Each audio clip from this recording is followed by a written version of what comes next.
falar sobre crimes eleitorais cibernéticos nas campanhas eleitorais pela internet.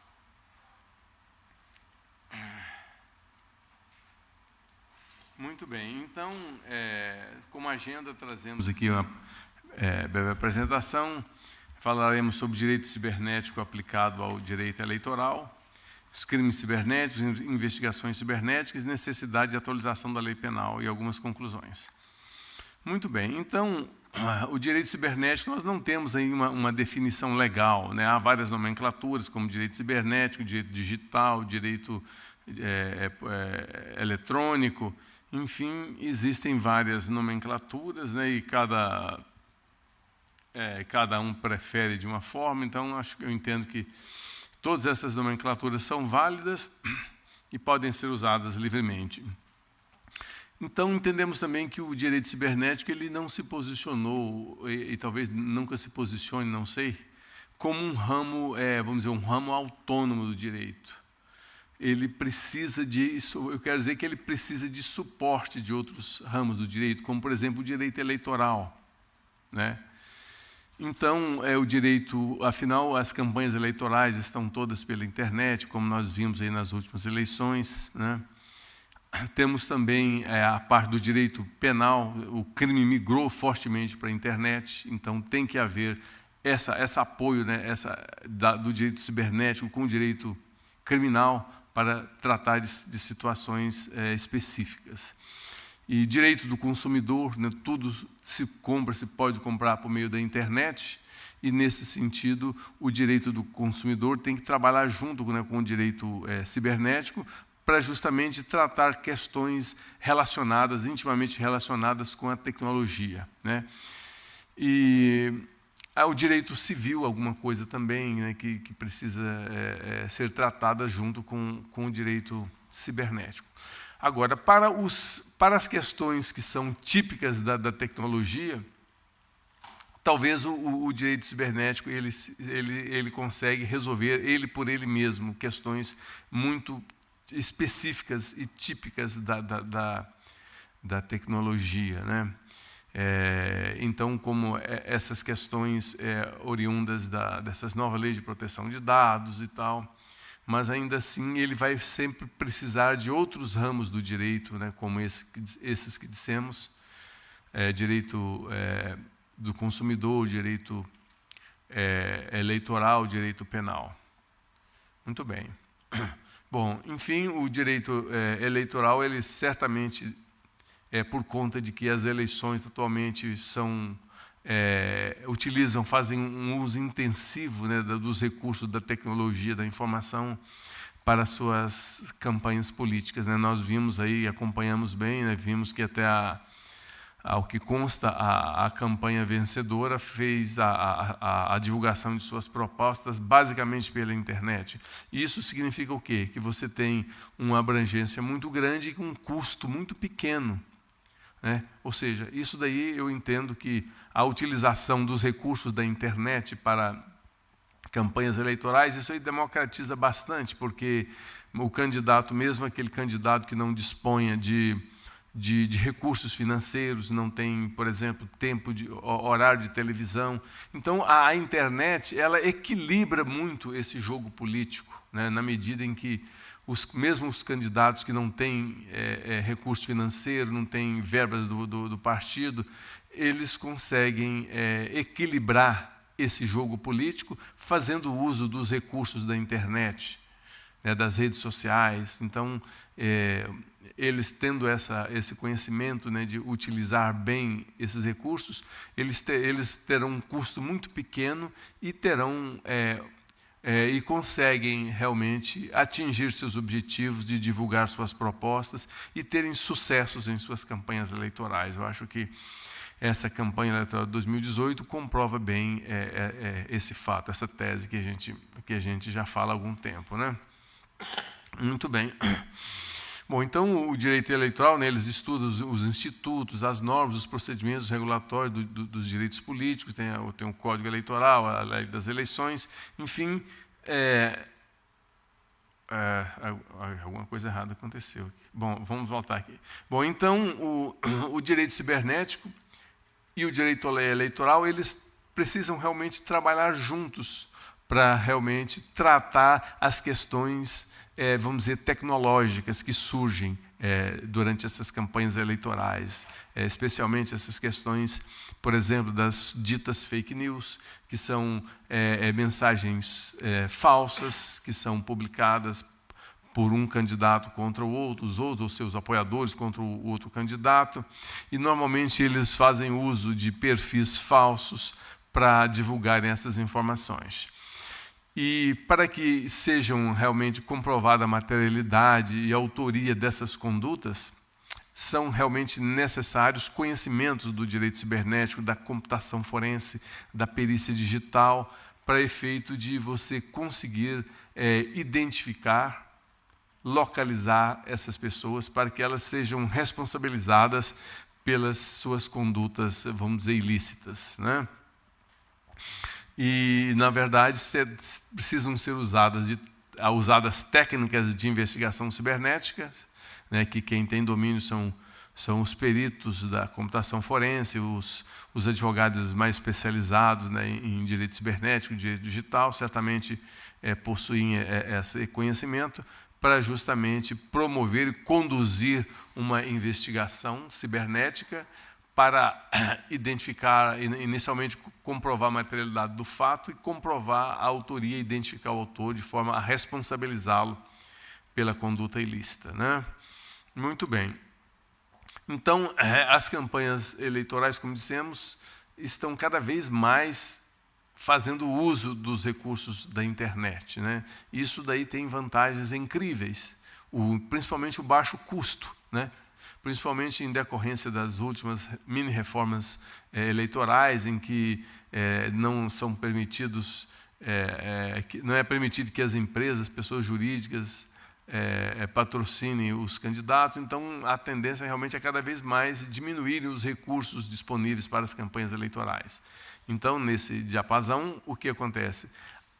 Os candidatos, os partidos vão cada vez mais fazer uso dos recursos tecnológicos da internet para a divulgação de suas propostas políticas nas campanhas eleitorais, né? E, naturalmente, muitas questões surgiram e vão surgir em decorrência disso.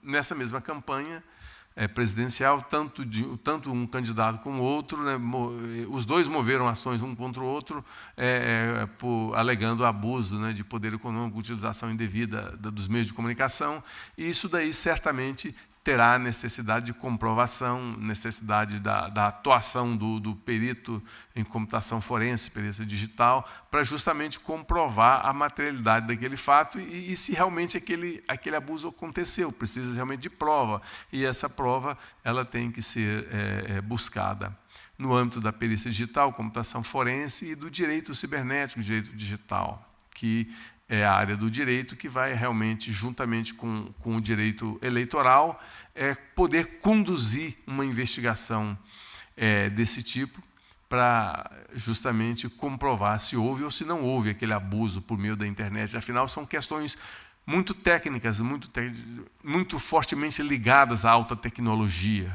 né, que demandam conhecimentos muito específicos, aprofundados que dispõem os especialistas da área, né? Muito bem.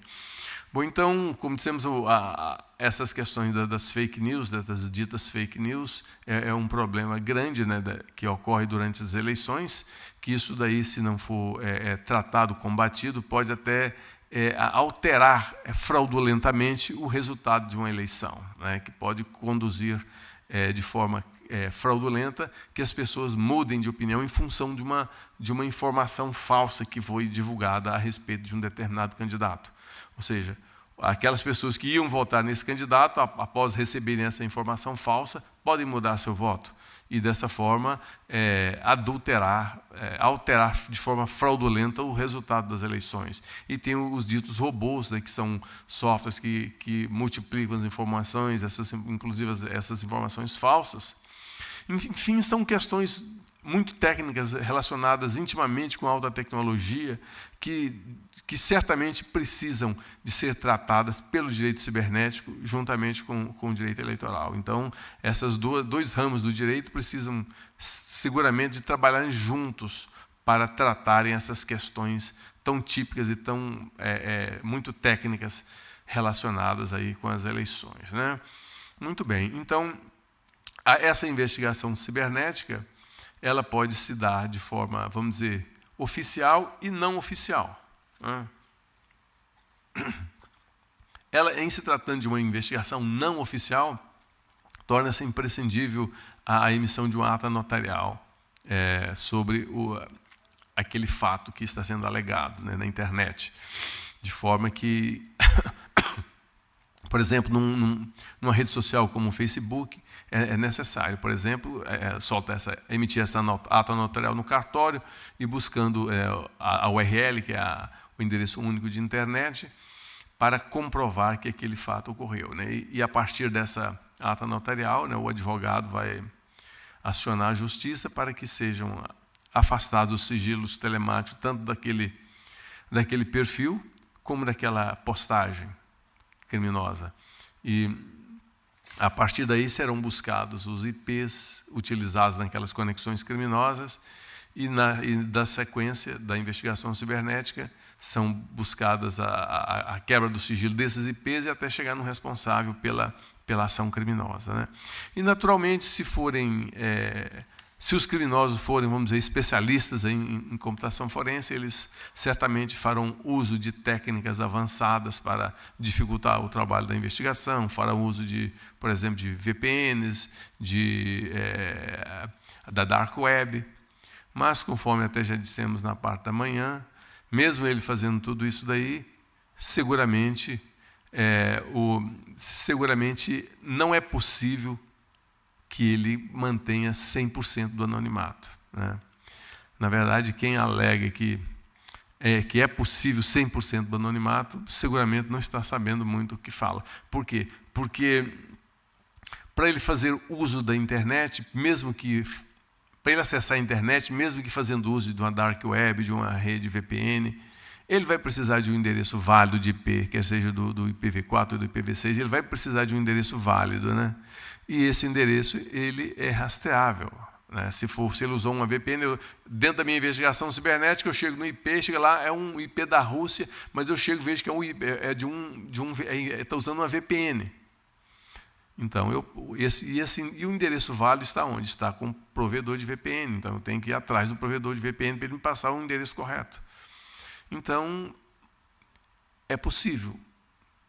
Contudo, demanda recursos, né? Precisa ter investimento em termos de equipamentos, de pessoal qualificado, de recurso financeiro para suportar uma investigação dessas quando é praticada por pessoas especialistas, por hackers realmente com conhecimento avançado na ciência da computação, né? na computação forense. Mas não é impossível encontrar, né? Muito bem. Então, essa investigação cibernética ela tem que ser conduzida dentro de uma investigação não oficial pelo advogado especialista em direito cibernético, direito digital, pois ele é a pessoa que tem poder de postular em juízo para demandar o afastamento do sigilo telemático dessas informações, das conexões de internet utilizadas, com a finalidade de chegarmos ao responsável pela ação delituosa. E dentro de uma investigação oficial, todo esse trabalho, naturalmente, é conduzido no bojo de um inquérito policial, conduzido pelo delegado, que é o presidente do inquérito, e são feitas de formas semelhantes, né? A diferença, basicamente, é que, por exemplo, quando a gente está fazendo uma investigação dessa não oficial, nós vamos solicitar que o juiz determine o afastamento do sigilo telemático daqueles IPs, daquele perfil fake, daquela mensagem, e vamos pedir que ele faça isso e determine que o Facebook nos forneça essas informações sobre, por exemplo, multa diárias em valores grandes, 50 mil por dia, por exemplo. E os juízes têm dado essas multas grandes aí para essas redes sociais, né? Quando a investigação é feita de forma não oficial, conduzida pelo advogado, essa multa, quando houver, ela é revertida em favor do autor, né, da parte autora. Se for numa investigação oficial, seria revertido em favor da União, né, do Estado. Muito bem. Bom, então as provas são digitais. São IPs, são endereços eletrônicos, são mensagens de WhatsApp e outros aplicativos, redes sociais. Muito bem. E elas são voláteis, né? Por quê? Porque hoje o nosso Marco Civil da Internet estabelece 1 ano, né, de prazo de obrigatoriedade para que os provedores de acesso preservem essas informações, e 6 meses para os provedores de aplicações. Então, esse tempo expirou, eles não terão mais a obrigatoriedade de preservar essas informações, né? A perícia digital da computação forense, ela é fundamental numa situação dessa, né? Para justamente, são as pessoas profissionais que têm o conhecimento, né, de salvaguardar essas informações, de fazer essas perícias, buscar essas informações para comprovar a materialidade e a autoria desses fatos criminosos, né? Então, é um trabalho importante que esse profissional faz, e vai trabalhar juntamente no âmbito de uma investigação não oficial, vai trabalhar junto com um advogado especialista na área, que vai conduzir todo esse trabalho de investigação com o apoio dos peritos que vão elaborar as perícias, produzir as provas, produzir os laudos, né? E, naturalmente, nós que trabalhamos com a justiça, somente trabalhamos com provas obtidas de forma lícita, né? Então, temos que tomar esse cuidado para que essas provas realmente somente sejam obtidas de forma lícita, por meio do afastamento do sigilo telemático solicitado pelo advogado e autorizado pelo juiz. A partir daí, poderemos ter acesso a essas informações conforme prevê o Marco Civil da Internet. E, na sequência, darmos continuidade às investigações cibernéticas, né? Muito bem. Bom, crime cibernético, nós também temos uma série de nomenclaturas, né? Crimes digitais, na verdade, os crimes digitais são gênero, crimes cibernéticos são espécies, né? Ou seja, todo crime cibernético é um crime digital, é um crime de informática, mas a recíproca não é verdadeira, né? Somente os crimes que são praticados por meio da internet são ditos cibernéticos. São classificados em próprio e impróprio.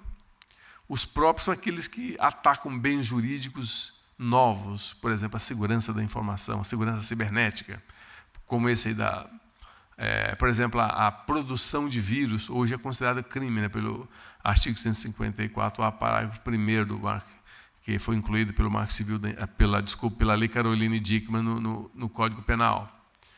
A disseminação de código malicioso também é considerado crime, no mesmo parágrafo 1º do artigo 154A. Muito bem.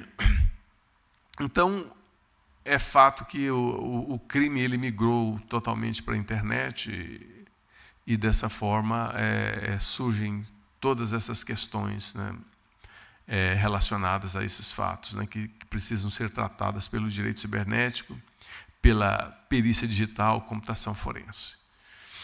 Muito bem.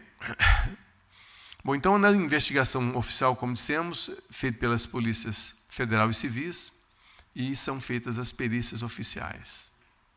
São feitas pelos peritos criminais das polícias civis e pelos peritos criminais federais da Polícia Federal. E dentro da investigação não oficial, ela é conduzida pelo advogado especialista, que é pelo especialista em direito cibernético, direito digital, e as perícias são perícias não oficiais. E por isso que nós precisamos de uma ata notarial, porque a ata notarial ela vai comprovar a materialidade do fato criminoso com fé pública, né? Então, por exemplo, a pessoa recebe uma mensagem por WhatsApp, um áudio, com uma mensagem criminosa, ou uma ameaça, ou injúria, ou difamação. Então, ele tem que ir ao cartório para fazer aquela ata notarial. E o notário vai ouvir aquela história lá e vai transcrever tudo na ata notarial, carimba, bota o selo dele, tem fé pública. Se for, por exemplo, o Facebook, é a mesma coisa, ele tem que colocar a URL, né? Porque vamos que a pessoa publica uma mensagem dessa no Facebook. E aí, daí 2 dias, ele próprio exclui aquela mensagem. Se você não tiver feito a ata notarial, aquela prova se perdeu. Então, a ata notarial ela vai salvaguardar definitivamente aquela prova e com fé pública. E a partir, se a pessoa eventualmente remover, deletar aquela mensagem, não importa. Você já tem aquilo comprovado, salvaguardado por meio da ata notarial, de forma aí com fé pública. E a partir disso você pode-se dar sequência à investigação. Bom, é fato que a nossa lei precisa ser atualizada. Nosso Código Penal é de 1940, o Código de Processo Penal de 41, então tem muitas situações em que foram feitas, por exemplo, o artigo 5º do nosso Código Penal, né? Aplica-se a lei brasileira ao crime cometido em território nacional. Tudo bem, isso daí é bem tranquilo para todos os crimes, mas para o crime cibernético, como fica? Aí a pessoa praticou um crime aqui, os efeitos podem ser sentidos em outras unidades da Federação e no mundo inteiro. O artigo 6º. Considera-se praticado o crime no lugar em que ocorreu a ação ou omissão. Onde ocorreu a ação ou omissão no caso de um crime desse com efeitos transnacionais? Ocorreu no 5º espaço comum que existe, que é o espaço cibernético. Onde que é isso? Então, eu entendo que a legislação pátria precisa realmente, tanto a material como a legislação processual penal, precisa realmente ser atualizada para realmente se adequar a essas questões do espaço cibernético, né? Até mesmo o direito material, por exemplo, o Código Penal, tem lá o artigo 171, estelionato. Então, até antes do advento da internet, o estelionatário, para ele conseguir uma vítima, 2 vítimas num dia, ele teria que gastar aí 2 litros de saliva, né, para enganar as pessoas, né? Agora, hoje, sem gastar uma gota de saliva, ele pode conseguir dezenas, centenas, milhares de vítimas no mesmo dia e obtendo vantagens financeiras em volumes estratosféricos, e a pena é a mesma. Como assim?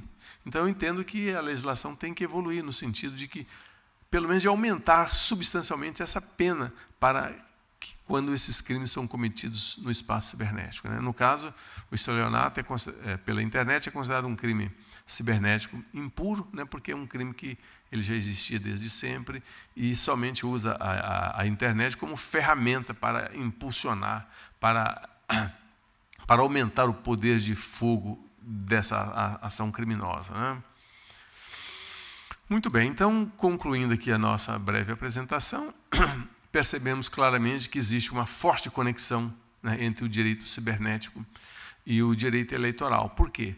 Porque as campanhas eleitorais estão sendo amplamente realizadas por meio da internet e cada vez será mais assim, né? Veremos isso nas próximas eleições, dentro de 2 anos, né, para prefeitos e vereadores, que certamente farão uso cada vez mais intenso dos recursos da alta tecnologia. Por quê? Porque são recursos muito mais baratos e os recursos financeiros que eles vão obter, né, de apoios serão cada vez mais restritos, né?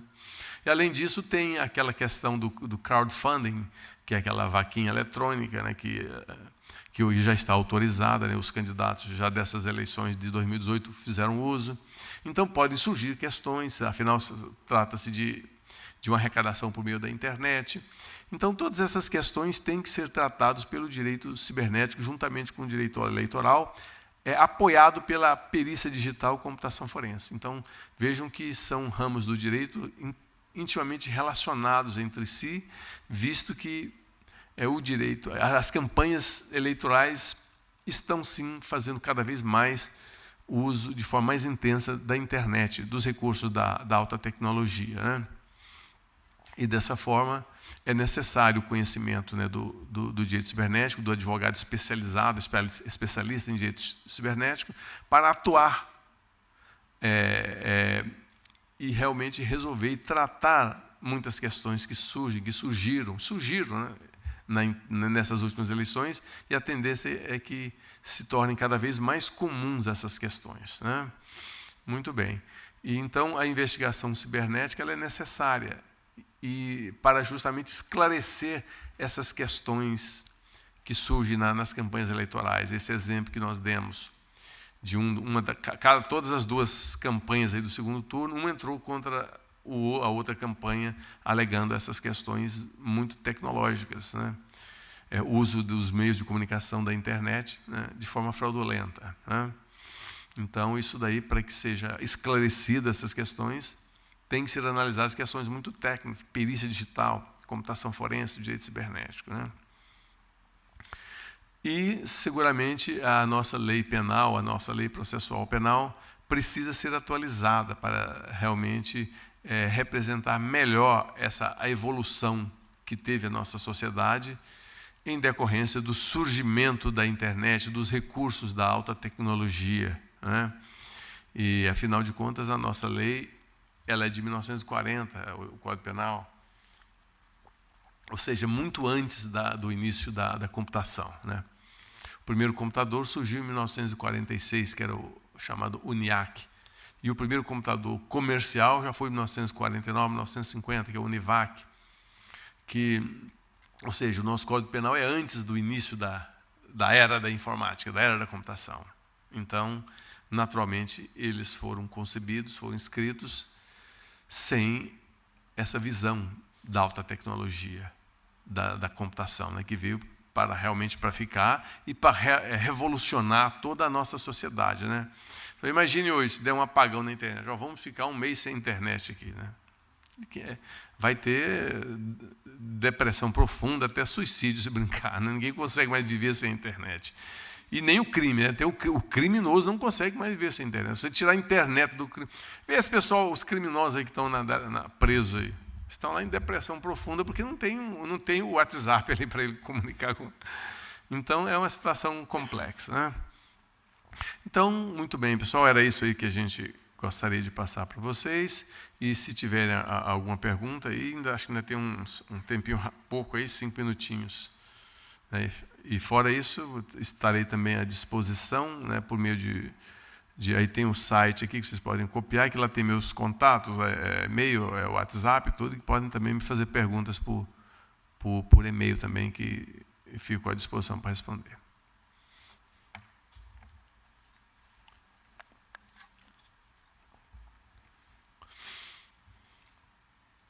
Então, muito obrigado e finalizamos então nosso evento por hoje. Obrigado.